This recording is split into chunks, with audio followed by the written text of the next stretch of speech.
Now I'm going to tell you something that only professional historians know about. Learn about 7 forgotten Native American tricks for sleeping without a bed. This information will definitely shock you. We spend a third of our lives sleeping, surrounding ourselves with orthopedic mattresses and memory foam pillows. We believe that comfort is a product of modern technology. But what if I told you that everything you believed about healthy sleep is not true? Native Americans slept without beds for thousands of years, but their sleep was deep and restorative. They did not fight nature, but used its laws to create ideal conditions for rest. Their secrets are not just an alternative to beds, but a whole philosophy forgotten by our civilization. Watch this video to the end, and you'll learn how a bundle of pine branches can be warmer than a down comforter, and why sleeping on the ground was considered not an inconvenience, but a source of strength.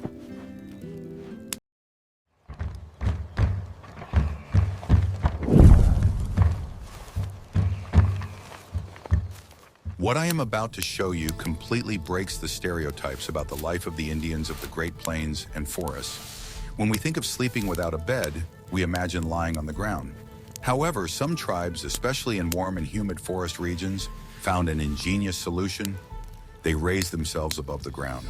We are talking about the hammock, an invention that is more commonly associated with the tropics, but was also known to some North American peoples. It was not just a net for resting, but a full-fledged sleeping place. It solved several problems at once. It protected from damp soil, insects, and snakes. Look, it's almost dry. Let's play a game. Strong plant fibers were used as material for hammocks. The bark of certain trees, such as linden or the inner part of cedar bark, was soaked and separated into thin but strong strips. These strips were woven into a durable fabric. The weaving technique was perfected. Knots and interweaving distributed body weight evenly, creating a surprisingly comfortable and supportive surface. Such a hammock did not sag like a bag, but followed the contours of the body. The hammocks were attached between 2 trees using ropes made from the same plant fibers or rawhide. The height of the suspension was adjusted depending on the conditions. It was a lightweight, mobile, and incredibly effective bed. Unlike lying on the ground, sleeping in a hammock provided excellent ventilation, which was a lifesaver on stuffy summer nights. The gentle rocking motion helped you fall asleep quickly and sleep deeply. It was a real cradle for adults. That should hold it. This way of sleeping did not require leveling the ground or preparing a bedding. Finding 2 suitable trees was much easier than finding a flat and dry spot in a dense forest. It saved time and energy. A hammock was a personal item that could be easily rolled up and carried away. It weighed little and did not take up much space in the luggage. This made it ideal for mobile groups of hunters or warriors. This example shows how diverse and inventive the solutions of indigenous peoples were. They were not tied to a single template, but adapted their way of life to the specific conditions of their environment. The suspended structure was the perfect answer to the challenges of the humid forest climate. It is interesting to see how this topic is perceived in different parts of the world. Where are you from? What do you think is more comfortable for sleeping while camping? A hammock or a traditional tent on the ground? Write about it in the comments.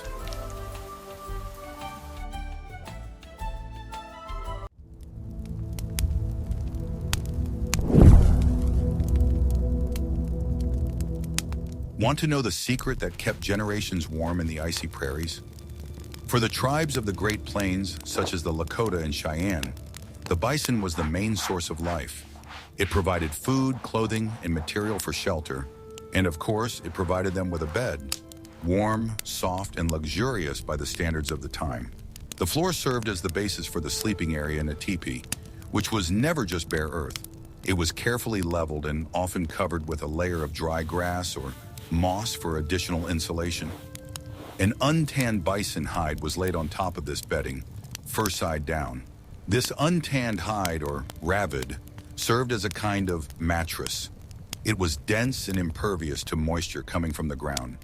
It created a barrier that blocked out the cold and dampness. This hide is the foundation for almost everything we make. It must be prepared with respect and patience. The most important element was the bison robe, a beautifully tanned skin with thick fur preserved. This skin was laid on top of the mattress with the fur facing up. It was this thick, soft fur that served as the sleeping surface. The secret of the warmth of the bison hide lay in its structure. The thick undercoat trapped a huge amount of air, creating a powerful insulating layer. This layer prevented body heat from escaping into the ground and cold from penetrating to the sleeper. The family would lie on these beds in a circle along the walls of the teepee, with their feet toward the central hearth. The heat from the fire reflected off the sloping walls of the dwelling and warmed the sleepers. This created a comfortable microclimate even in the harshest winters. The bison robe was a versatile item. At night it served as a bed, and during the day it could be used as a warm cape or cloak. During migrations it turned into a comfortable seat. Caring for such beds was simple. They were regularly taken out into the sun to air and dusted. With proper care, one bison robe could last for many years. Pillows were often used for extra comfort. They were stuffed with soft grass, down, or bison wool. This allowed for a more natural sleeping position. This method of sleeping was ideally suited to the nomadic lifestyle and harsh climate of the Great Plains. It used the most accessible and effective resource available, bison. But what did the peoples who lived in dense forests, where there were no bison or open spaces, do? Ready to see what a bedroom built right into the walls of their homes looked like?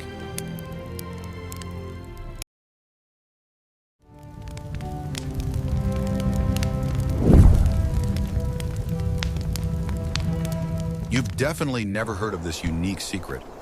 Unlike the conical teepee of the plains, the peoples of the northeastern forests, such as the Iroquois, built huge stationary dwellings, longhouses.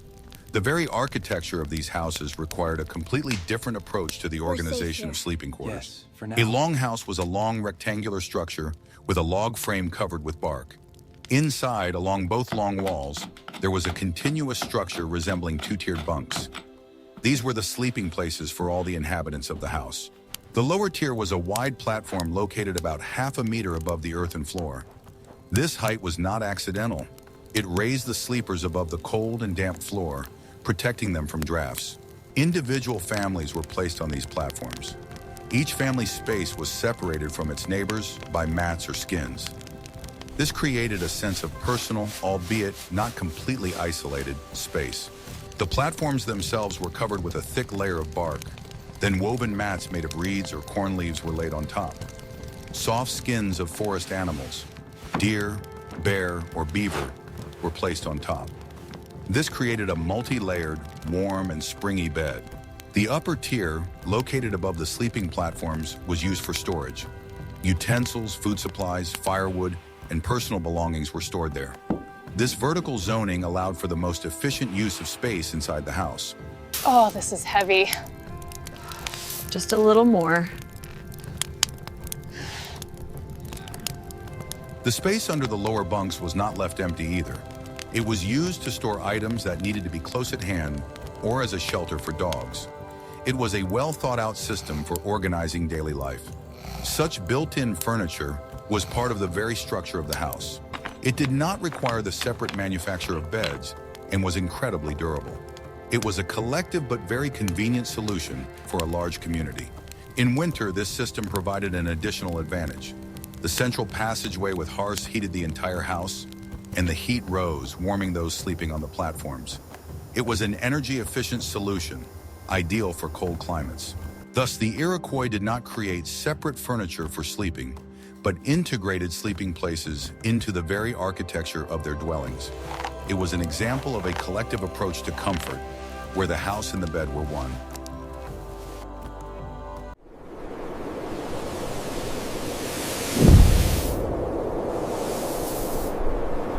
What if I told you that the desert itself could be the perfect heated bed? The peoples who lived in the arid regions of the Southwest faced another problem: extreme temperature swings. During the day, the heat was exhausting, and at night, the temperature could drop to near freezing. Their solution was ingenious in its simplicity. They used the ability of sand to accumulate and slowly release heat. The ground itself, specially prepared in advance, became their bed. During the day, while the sun was at its zenith, they chose a place for their future night's rest. They dug a shallow pit in the dry sand, shaped and sized to fit a human body. Over the course of several hours, the sun heated the sand at the bottom of the pit. Sometimes hot stones were used to enhance the effect. Flat stones were heated in a nearby fire and then placed at the bottom of the pit. The stones were covered with a layer of hot sand. Before going to sleep, the pit was covered with dry grass or animal skins. The person would lie down in this depression. The heat accumulated by the sand and stones slowly rose, warming the sleeper below throughout the cold night. Such a bed was not only warm, but also very comfortable. The sand took the shape of the body, providing excellent support for the back. It was like sleeping on a modern orthopedic mattress. On top, a person covered themselves with a wool blanket or skin. The result was an ideal system, heating from below and insulation from above. This allowed them to maintain a comfortable body temperature even during the severe nighttime cold. This method did not require any complex devices or materials. All that was needed was the sun, sand, and a little effort. It was an example of perfect adaptation to the harsh conditions of the desert. That's how we make our home in the desert, you see? In the morning, such a bed was easy to take apart. It was simply buried, leaving no trace of its presence. This was important for peoples who valued secrecy and mobility. But how did they protect themselves from the cold in places where there was neither warm sand nor bison skins? In the next chapter, you will learn about the ingenious solution of forest peoples, which is available to any tourist today.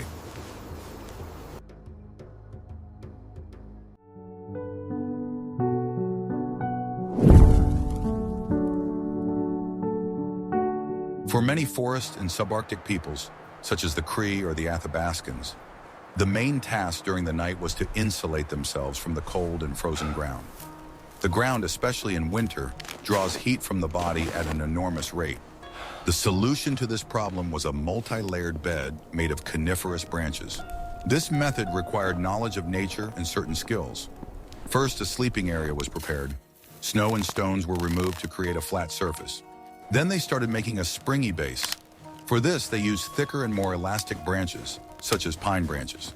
They laid them in a dense layer, creating a base that prevented the bed from settling. The next layer was the main insulation. For this, they took a large number of spruce or fir branches, fluffy branches with soft needles. They were laid in a very dense layer, like tiles, with the stems facing in one direction. The secret of this mattress was the huge amount of air trapped between the needles and twigs. It was this immovable air that was the main heat insulator. The thickness of such a layer could reach 30-40 centimeters. The principle of warmth in still air is why we use these thick layers. On top of this thick layer, another softer layer was laid. It was made from the very tips of fir branches, where the needles are most delicate. This created a comfortable and soft surface for sleeping.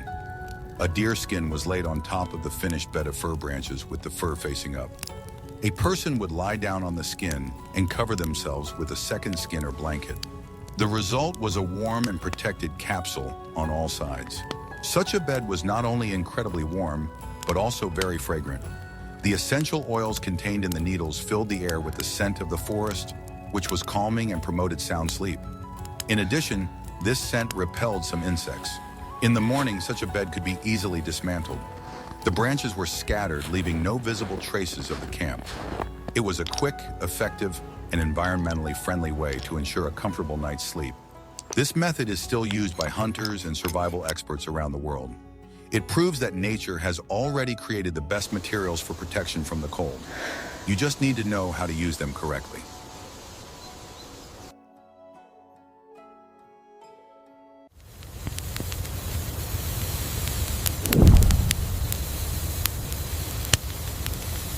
Ready for the shocking truth about how you can sleep warm while surrounded by walls of snow?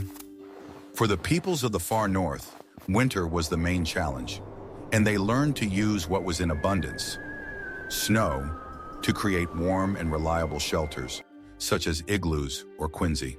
The secret to warmth in a snow house lies in the proper organization of the interior space. The most important rule was to never sleep on the floor. Cold air is always heavier than warm air, and it accumulates at the lowest point of the room. Therefore, a raised sleeping platform was always built inside a snow dwelling. It was made of compacted snow. This platform was located above the entrance level, which prevented cold air from entering the sleeping area. A thick insulating layer was laid on this snow platform. First came branches, mats, or even old pieces of skins. Their task was to create a barrier between the body and the cold snow. Thick, warm skins, such as caribou or muskox, were placed on top of this layer. The wool of these animals is ideally suited for extreme cold. It created a soft and warm surface for sleeping. The family slept together, huddled close to each other. This allowed them to retain additional warmth. People covered themselves with another layer of fur blankets. A small oil lamp, burning all night, provided not only light but also a little heat. This heat, combined with the warmth of human bodies, was enough to raise the temperature inside the dwelling to comfortable levels. Sometimes a temperature difference between inside and outside could reach 20-30 degrees. The walls made of compacted snow are themselves an excellent heat insulator. They protected against the piercing wind and prevented heat from escaping. This created a cozy and safe capsule in the middle of the icy desert. The snow provides a fantastic outer shell, but the secret truly lies in the air within its layers. This method of sleeping was the pinnacle of adaptation to extreme conditions. It used the laws of physics and the properties of snow. It proved that even in the most inhospitable places on the planet, comfort can be created if you understand how nature works. We learned about permanent and temporary solutions. But what about portable furniture for sleeping and resting that could be taken along on a hike?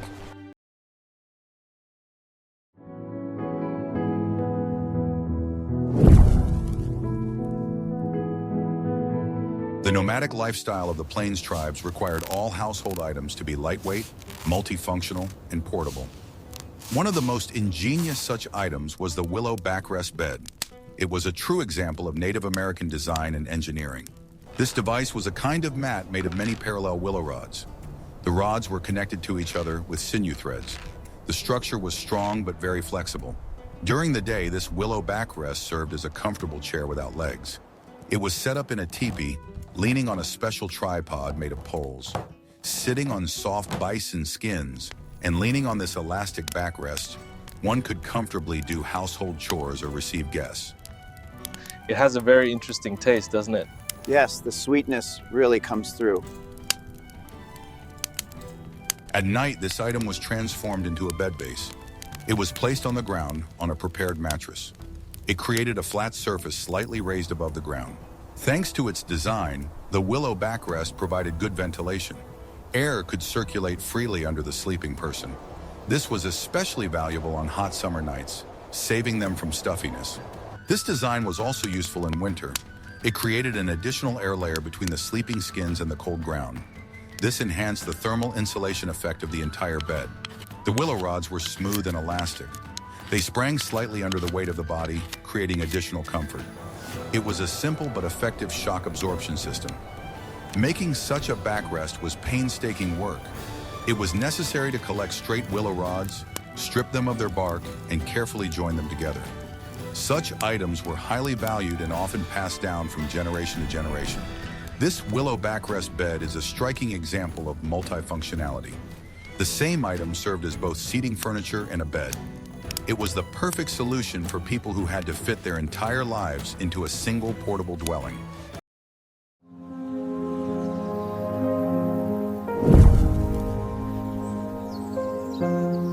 For modern people, sleeping on the ground seems like a necessary measure associated with a lack of comfort.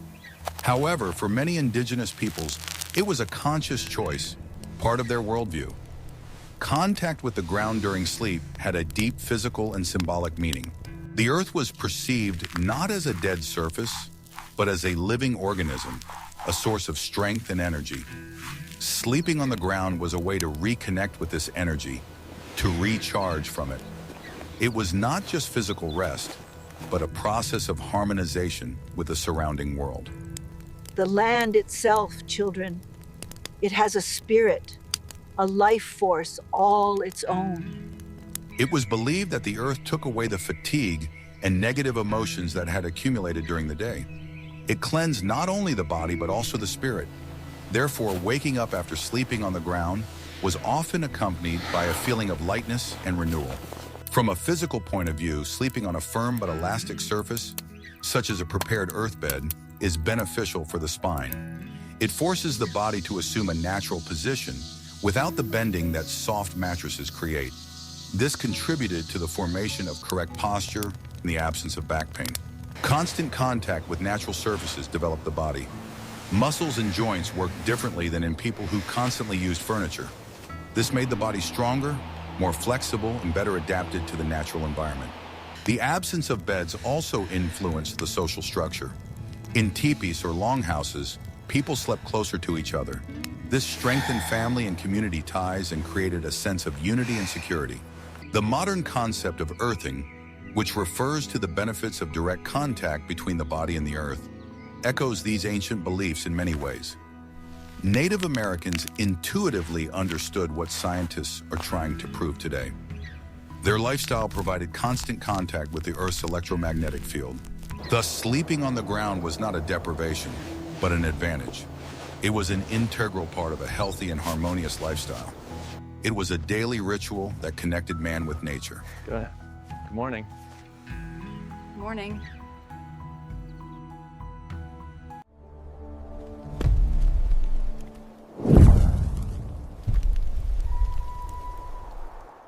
The effectiveness of Native American methods of sleeping without beds is explained not by magic, but by simple laws of physics.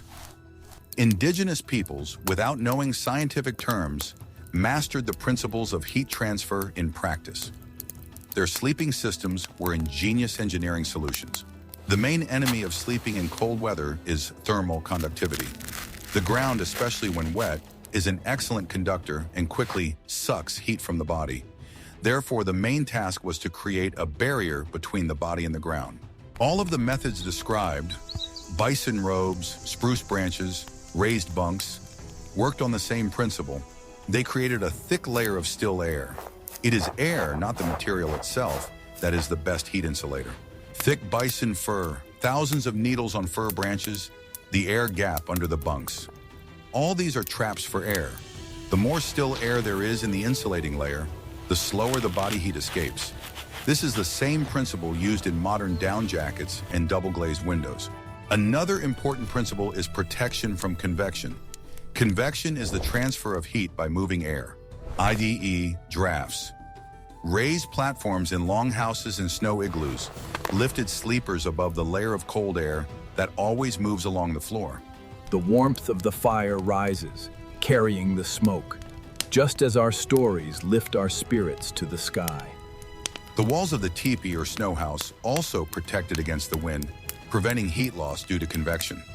The conical shape of the teepee created natural draft, carrying smoke upward but keeping warm air in the living area. It was a well-designed ventilation system. The smoke always goes up and out of the teepee. The warm sand bed method used the principle of thermal radiation. Heated sand and stones radiated infrared heat, which warmed the body from below. A skin or blanket on top reflected the body's heat back, preventing it from escaping. Thus, Native American sleeping huts were not just a set of traditions. They were highly efficient systems based on a deep understanding of the laws of physics. They proved that high technology is not always necessary to create comfort. Observation and ingenuity are enough.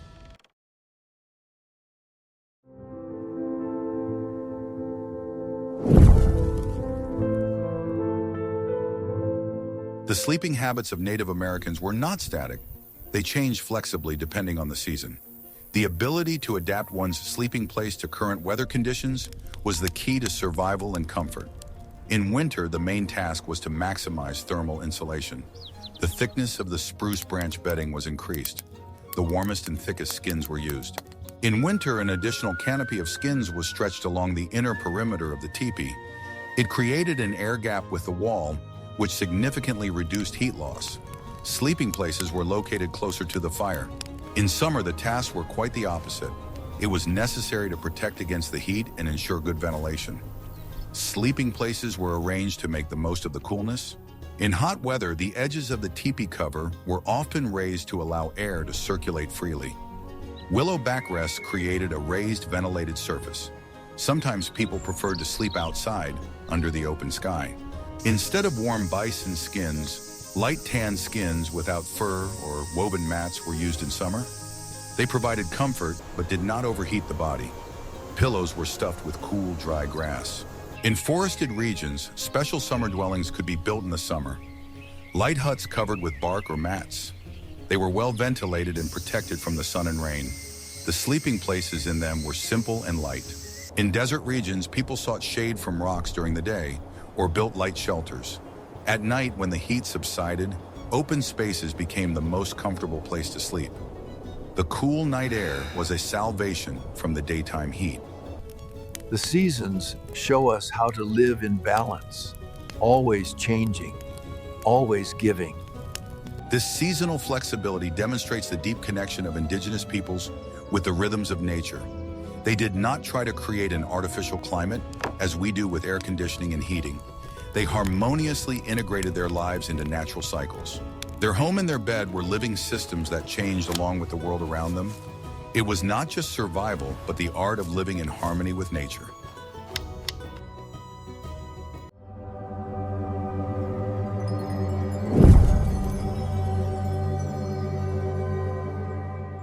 We have looked at just 7 of the many forgotten secrets of sleep preserved by Native American culture.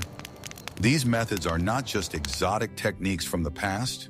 They are a holistic system based on a deep understanding of nature, physics, and the human body.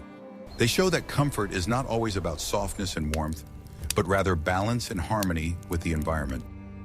A bison robe, spruce branches, or a hanging hammock were ideal solutions for their time and place.